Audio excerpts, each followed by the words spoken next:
Indeed, it is a good afternoon. Good afternoon. Please have a seat, everybody. Please have a seat. Thank you. Feels good, doesn't it?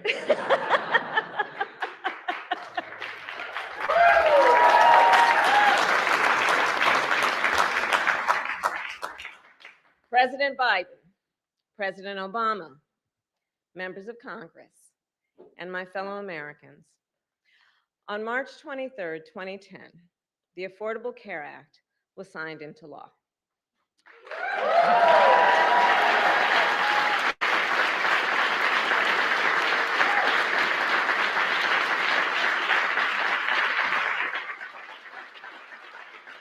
In the 12 years since, the ACA has delivered high-quality, affordable health care to more than 30 million Americans. Yes.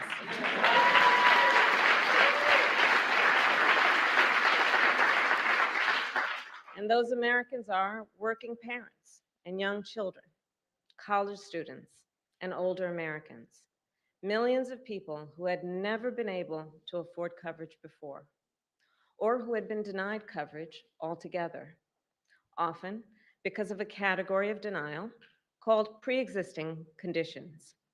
Conditions such as cancer, diabetes, hypertension, or even asthma. The ACA is the most consequential healthcare legislation passed in generations in our country.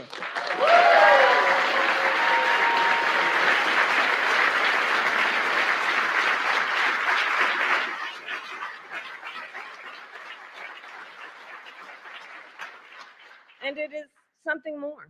The ACA is a statement of purpose, a statement about the nation we must be, where all people, no matter who they are, where they live, or how much they earn, can access the healthcare they need, no matter the cost.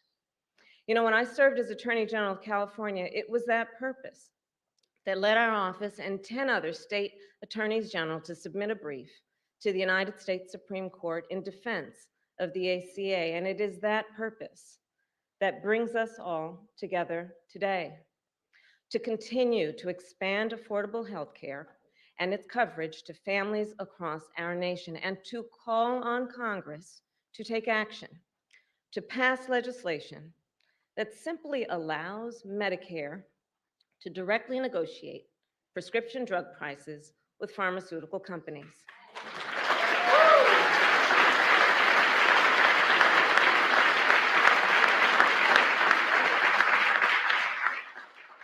And if there's any question why, I'll explain. More than 60 million Americans are enrolled in Medicare. That would give Medicare significant bargaining power to negotiate prices for all those Americans. So instead of forcing individual patients to negotiate by themselves, to require them to pay whatever price the drug companies set, they would have that kind of representation to stand there with their fellow Americans and negotiate those prices so that they would just simply be fair. So today we also call on Congress to make permanent the ACA subsidies that are included in the American Rescue Plan.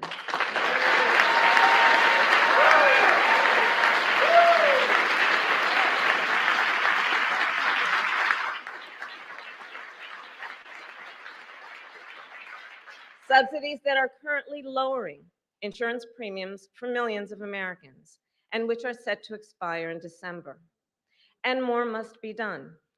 Currently, there are 12 states in our nation that refuse to expand Medicaid for no reason other than petty partisan obstruction. As a result, 4 million people in our country are locked out of coverage. And that comes at a cost. For example, women who do not have health care coverage and are therefore less likely to have access during pregnancy or before or after to pelvic exams or vaccinations, prenatal checkups, postpartum, depression screenings, and all the other essential care they need to be safe and healthy before, during, and after birth. We know that expanding Medicaid coverage significantly reduces the number of mothers who die as a result of pregnancy.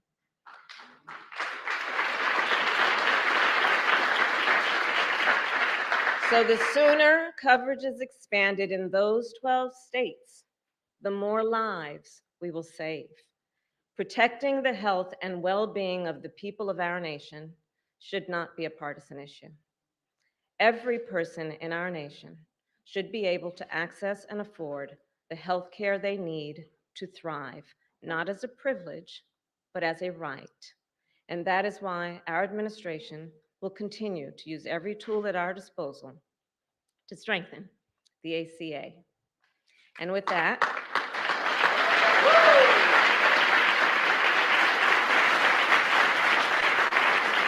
it is now my great pleasure to introduce the man whose vision and leadership led us to this day, whose unwavering commitment to the people of our nation laid the foundation for this groundbreaking legislation. A leader who showed us the way forward on this important issue. Please welcome President Barack Obama.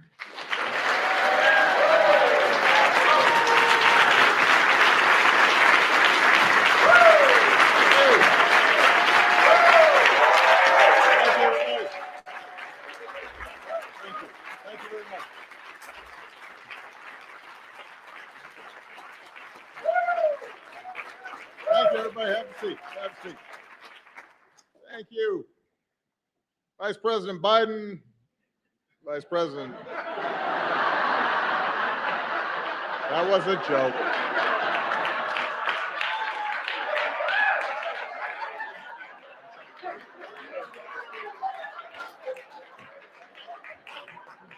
That was all set up. My president, Joe Biden. Vice President Harris.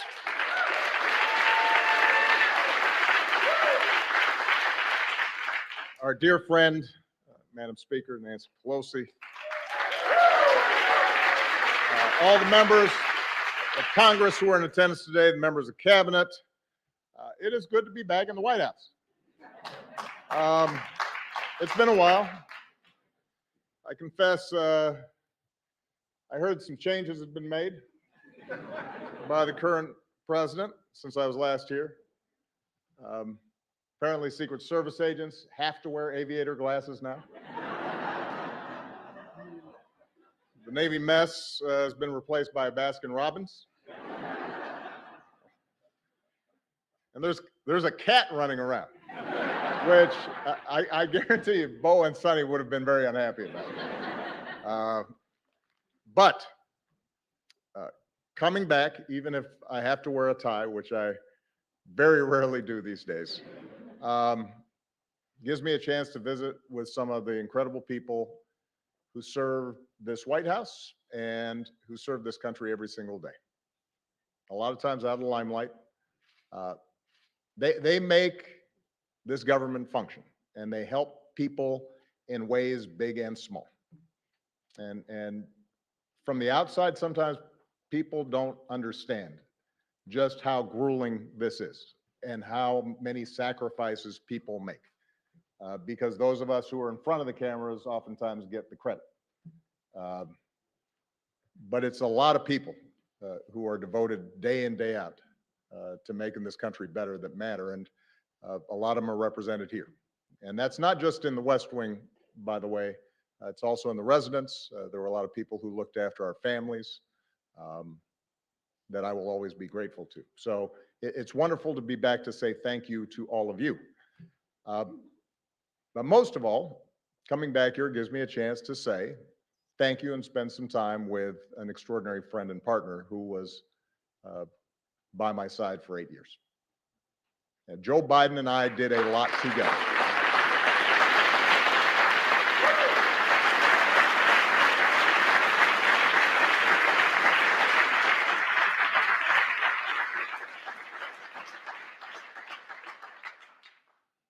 We helped save the global economy, made record investments in clean energy. We put guardrails on our financial system. We helped turn the auto industry around, repeal Don't Ask, Don't Tell.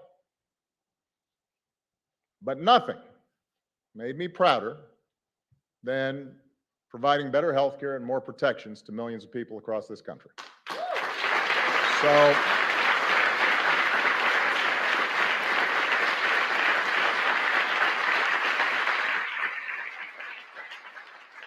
So when President Biden said he was not going to just celebrate the ACA, but also announce actions that would make it even better, I had to show up.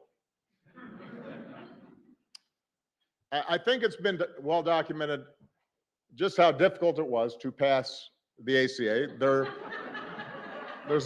You can get a lot of testimony here in case folks haven't heard. You know, as a country, we have been talking about reforming healthcare for 100 years. Unlike almost every other advanced economy on earth, we didn't have a system that guaranteed access to healthcare for all of its citizens. Millions of people didn't have health insurance, often because their employers didn't provide it or because it was too expensive. But despite the fact that our healthcare system didn't work well, it was hard to change. Healthcare represents about 1/5 of our economy. That's trillions of dollars that are involved. So there were a lot of different economic interests that were vying to maintain the status quo. And because the majority of Americans did have health care, some people naturally worried that they'd lose what they had. The media was skeptical of past failures. There was a lot of misinformation, to say the least, flying around. And it's fair to say that most Republicans showed little interest in working with us to get anything done. That's fair to say. But despite great odds, Joe and I were determined, because we'd met too many people on the campaign trail who'd shared their stories, and our own families had been touched by illness. And as I said to our dear friend Harry Reid, who is missed, wished he was here today, because he took great pride in what we did. I intended to get healthcare passed, even if it cost me re-election, which for a while looked like it might.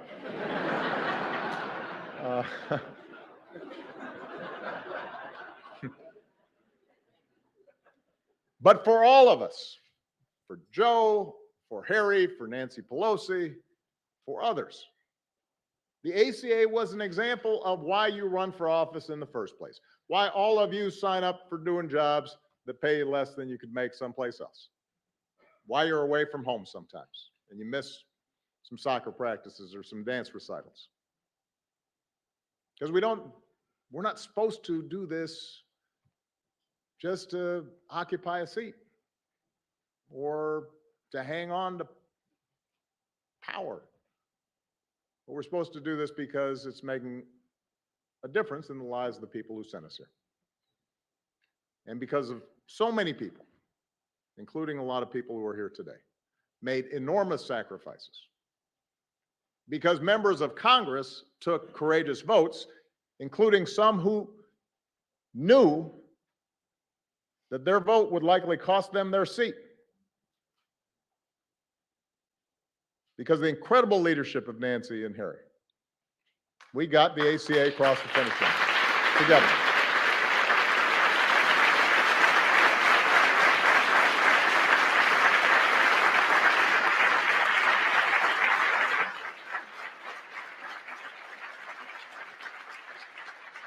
And the night we passed the ACA, I've said it before, it was a high point of my time here because it reminded me and it reminded us of what is possible.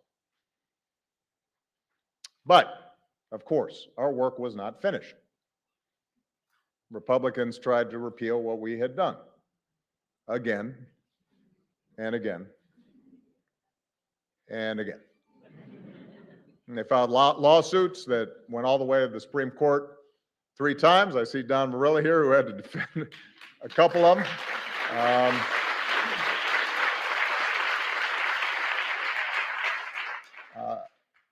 They tried explicitly to make it harder for people to sign up for coverage.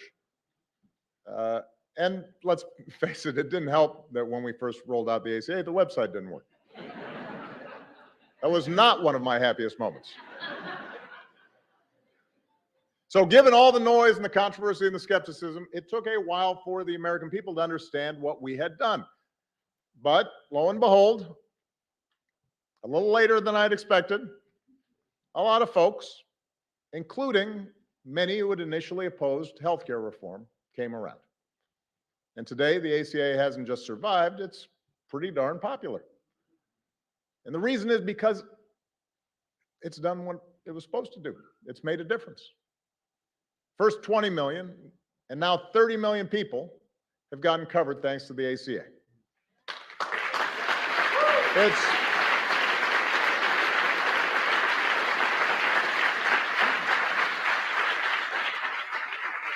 It's prevented insurance companies from denying people coverage based on a pre-existing condition.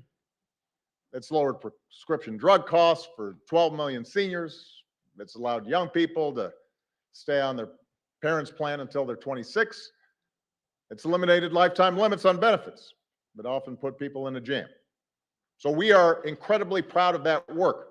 But the reason we're here today is because President Biden, Vice President Harris, everybody who's worked on this thing understood from the start that the ACA wasn't perfect. To get the bill passed, we had to make compromises. We didn't get everything we wanted. That wasn't a reason not to do it. If you can get millions of people health coverage and better protection, it is, to quote a famous American, a pretty big deal.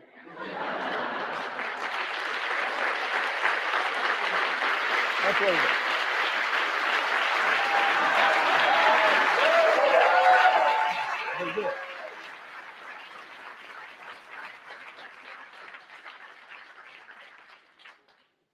But there were gaps to be filled. Even today, some patients still pay too much for their prescriptions. Some poor Americans are still falling through the cracks. In some cases, healthcare subsidies aren't where we want them to be, which means that some working families are still having trouble paying for their coverage. Here's the thing, that's not unusual when we make major progress in this country. The original Social Security Act left out entire categories of people, like domestic workers and farm workers. That had to be changed. In the beginning, Medicare didn't provide all the benefits that it does today. That had to be changed. Throughout history, what you see is that it's important to get something started, to plant a flag, to lay a foundation for further progress. The analogy I've used about the ACA before is that in the same way that was true for early forms of Social Security and Medicare, it was a starter home. It secured the principle of universal health care, provided help immediately to families, but it required us to continually build on it and make it better. And President Biden understands that, and that's what he's done since the day he took office. As part of the American Rescue Plan, he lowered the cost of health care even further for millions of people. He made signing up easier. He made outreach to those who didn't know they could get covered. Make sure that they knew. Made that a priority. And as a result of these actions, he helped a record 14.5 million Americans get covered during the most recent enrollment period.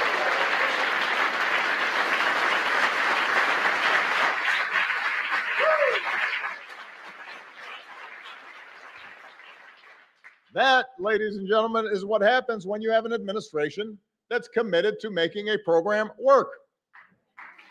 And today,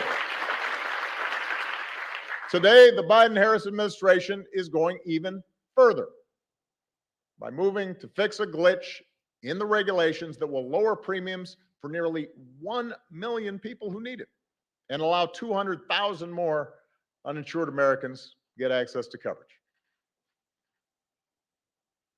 I'm a private citizen now, but I still take it more than a passing interest in the course of our democracy. But I'm outside the arena, and I know how discouraged people can get with Washington. Democrats, Republicans, Independents. Everybody feels frustrated sometimes about what takes place in this town. Progress feels way too slow sometimes. Victories are often incomplete. And in a country as big and as diverse as ours, consensus never comes easily. But what the Affordable Care Act shows is that you are driven by the core idea that together we can improve the lives of this generation and the next. And if you're persistent, if you stay with it and are willing to work through the obstacles and the criticism and continually improve where you fall short, you can make America better. You can have an impact on millions of lives. You can help make sure folks don't have to lose their homes when they get sick, that they don't have to worry whether a loved one is going to get the treatment they need. President Joe Biden understands that.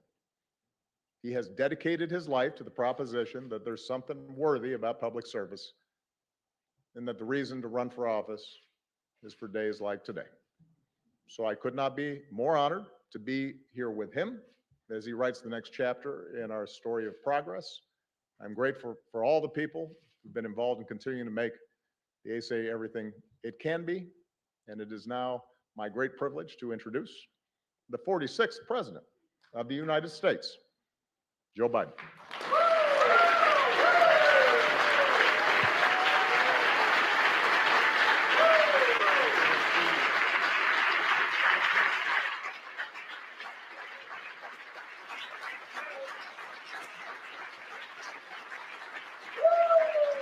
Thank you.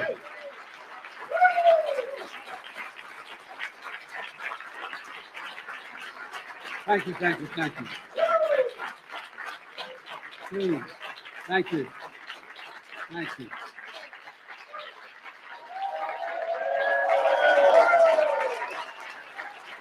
Thank you, thank you. Please.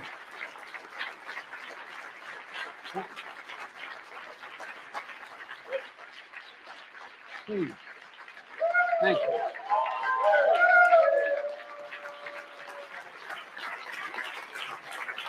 Thank you very much. Please. My name is Joe Biden. I'm Barack Obama's vice president. And I'm Jill Biden's husband. By the way, the only reason Jill's not here today, she's working. She's teaching. And so I just want you to know that's why she's not here. Good afternoon, everyone. Mr. President, welcome back to the White House, man. Feels like the good old days. Being here with you brings back so many good memories. We just had lunch together and we weren't sure who was supposed to sit where. Look, it's fitting that the first time you return to the White House is to celebrate a law that's transforming millions of lives because of you. And I say because of you. We had a lot of help, the staff, and I helped a little bit. But it's because of you. A law that shows hope leads to change. And you did that. You did it. Let's be honest. The Affordable Care Act has been called a lot of things, but Obamacare is the most fitting. Obamacare. True.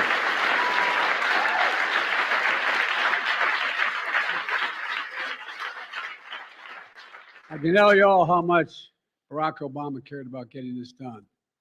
throughout the countless hours of negotiations and the relentless political attacks, he never, ever, ever gave up. And I guarantee you that. If I had time, I could tell you all the times when he'd say, should we compromise? Should we do? And I'd say, well, we ought to think about it. No, if I do that, then so-and-so won't get covered. This group of people won't get covered. Whether it was after meeting during our weekly lunch, and we met every single day, he'd remind me why we're doing this in the first place. We're doing this in the first place for people who needed it and deserve to be treated with dignity. Dignity. The idea that when you can't afford health insurance for your children, for your spouse, male or female, it doesn't matter. Not only are they in trouble, but you're deprived of your dignity. Barack, you talked about the idea that it was important that we make sure that you couldn't outrun your insurance. I can remember there with Bo, thinking to myself, what would I do if they walked in and said, you've outrun your time here? And there were still 35 days to live.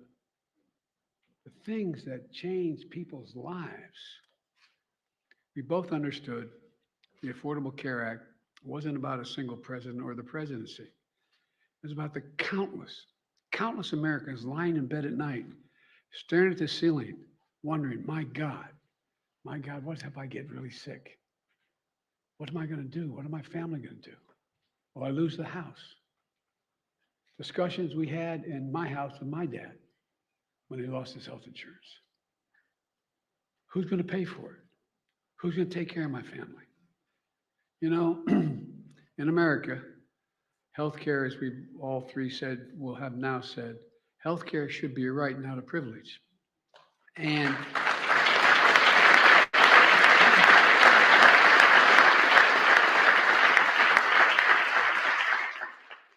with the help of members of Congress, especially Nancy, and the advocates for families who are here today, 12 years ago, last month, 12 years ago, we made a good effort toward that proposition.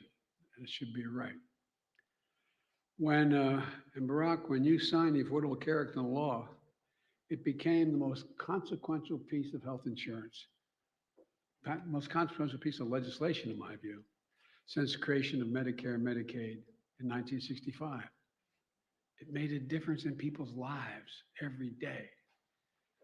You just talked about where we were before the Affordable Care Act and what happened in the past 12 years to make life a lot better for people.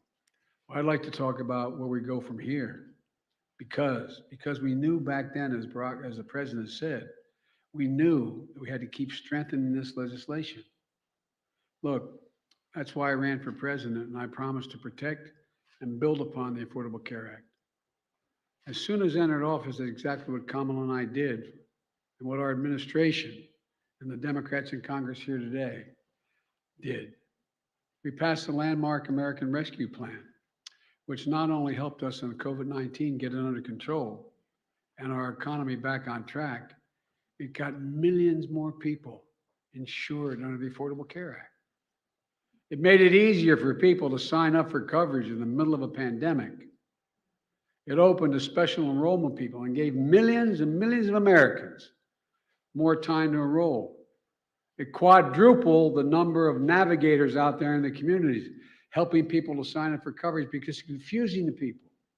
It's confusing. Presidents heard me say when we worked together, you know, they'd say, well, Biden and Obama are doing great on foreign policy. You want to do something difficult, try healthcare. Not a joke. Not a joke. So we continue to expand Medicaid. Missouri and Oklahoma became the 37 and 38 states to expand Medicaid under the Affordable Care Act.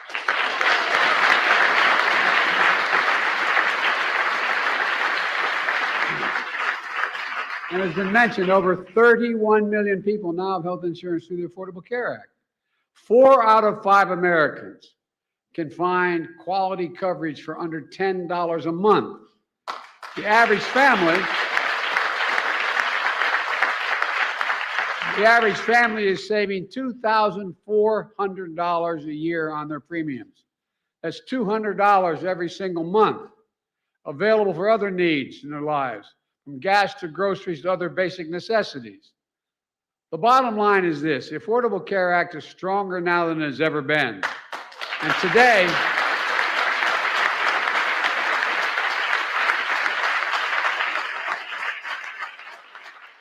and I'm not even talking about what your former chief of staff is doing to make sure health care is available to all our veterans in the way he did. And today, we're strengthening it even further. In a moment, I'm going to sign an executive order building on one of those that I signed last year.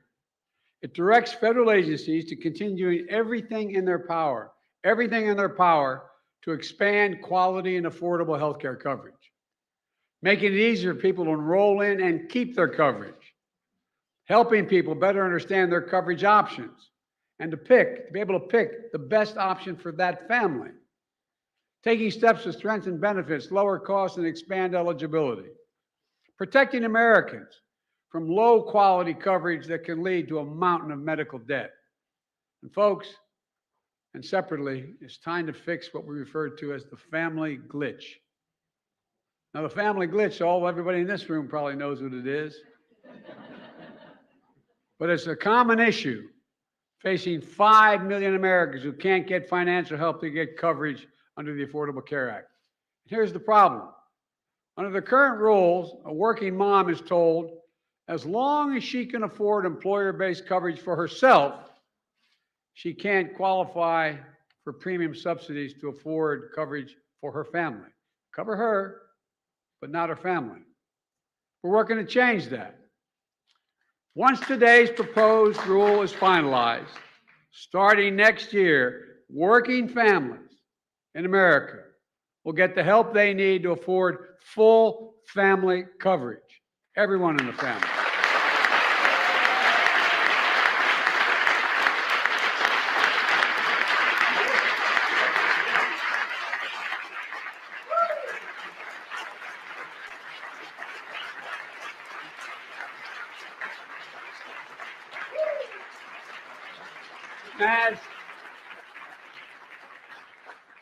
As a result, families will be saving hundreds of dollars a month. With this change, it's estimated that 200,000 presently uninsured Americans are going to gain coverage. Nearly 1 million Americans will see their coverage become more affordable. This is considered one of the biggest things my administration can do: lower cost and expand coverage. We're taking steps today to get that done. So look, folks, but we need to keep up the fight.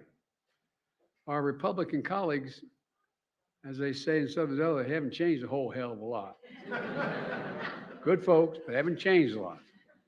They continue to attack the Affordable Care Act. They're unrelenting.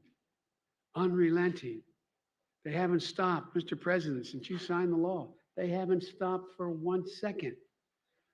Multiple court challenges you mentioned, sabotage from the previous administration. Over 70 attempts to repeal the law by Republicans in Congress. In fact, just last month, the distinguished senator from Wisconsin said, if Republicans get back in power, they should try to repeal the Affordable Care Act again try. Today, 12 years later, Republicans have not stopped their attacks on this life-saving law. So pay very close attention, folks. If Republicans have their way, it means 100 million Americans with pre-existing conditions can once again be denied health care coverage by their insurance companies. That's what the law was before Obamacare. In addition, tens of millions of Americans could lose their coverage, including young people who will no longer be able to stay on their parents' insurance policy at age 26. Premiums are going to go through the roof. Well, I got a better idea. Instead of destroying the Affordable Care Act, let's keep building on it. Let's extend it.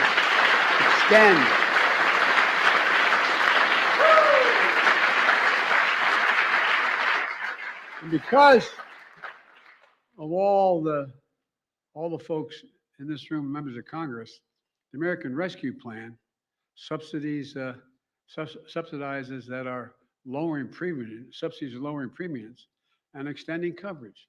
And I got a little practice when you gave me that other act, when we were president. You were president, I was with you. Look, close the Medicaid coverage gap that locks nearly 4 million Americans out of coverage just because their states refuse to expand Medicaid. Lower prescription drug costs, which is mentioned already, by allowing Medicare to negotiate prices for drugs that are on the market. We can do this. We should do this.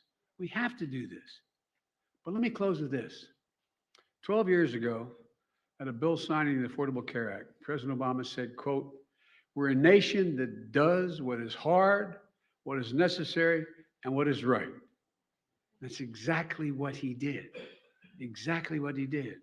And folks, that's what we have to do. That's what we do as Americans. You know, it's what all of you did here in making the Affordable Care Act possible.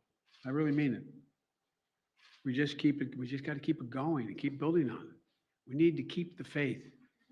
We need to remember we're the United States of America, and there is simply, literally, nothing beyond our capacity when we're united and do it together. So God bless you all. May God protect our troops. And now I'm going to sign an executive order. And Barack, let me remind you, it's a hot mic.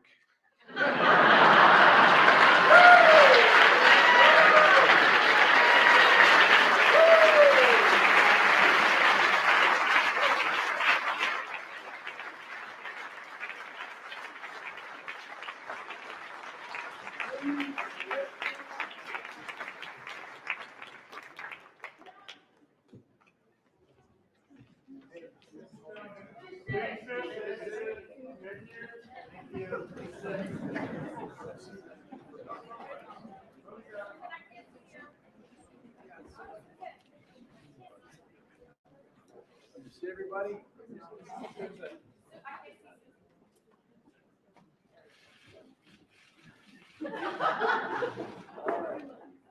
I have to admit, one thing I haven't gotten down. Barack Obama could sign his name using 9 different pens. I'm going to use this.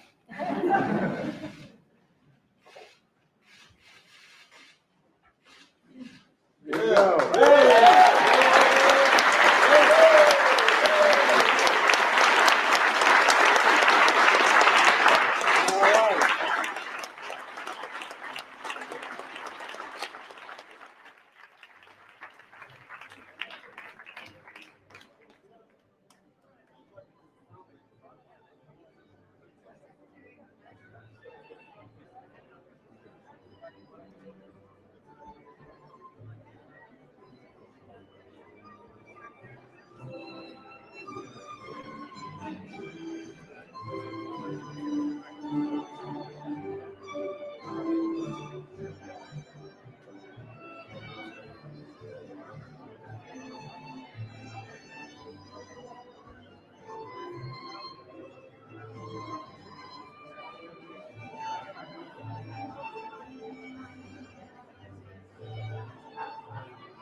I'll circle around. I'll meet you around.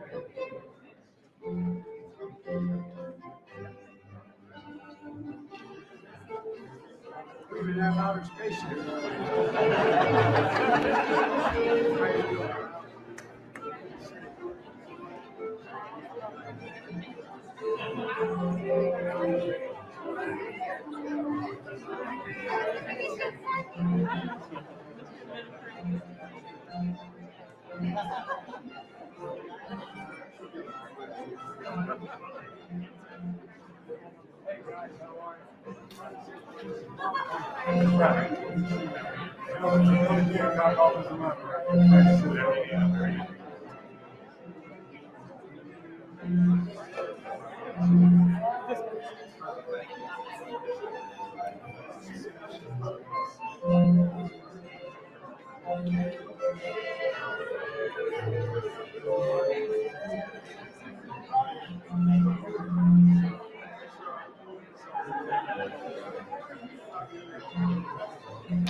I thought I brought him up well, but you know, I don't know how he's working.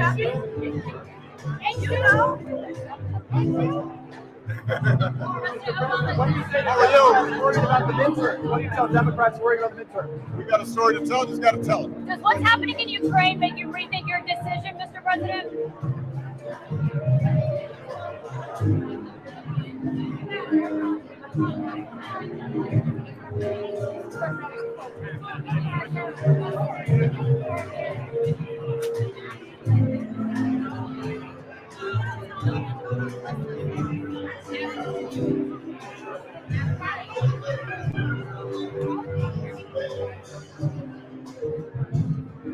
Mr. President, at what point does it become a genocide?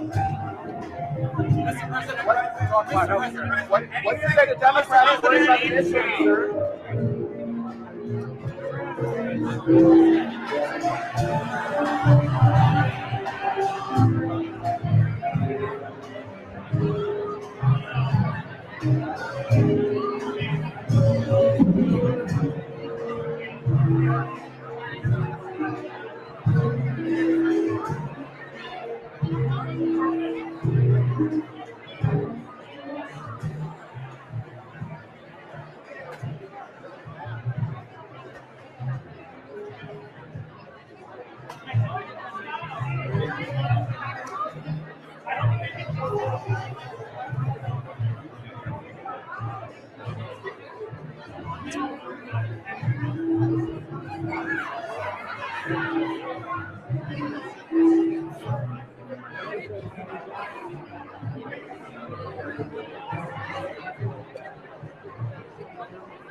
Any networks are still on here going to break down our stuff.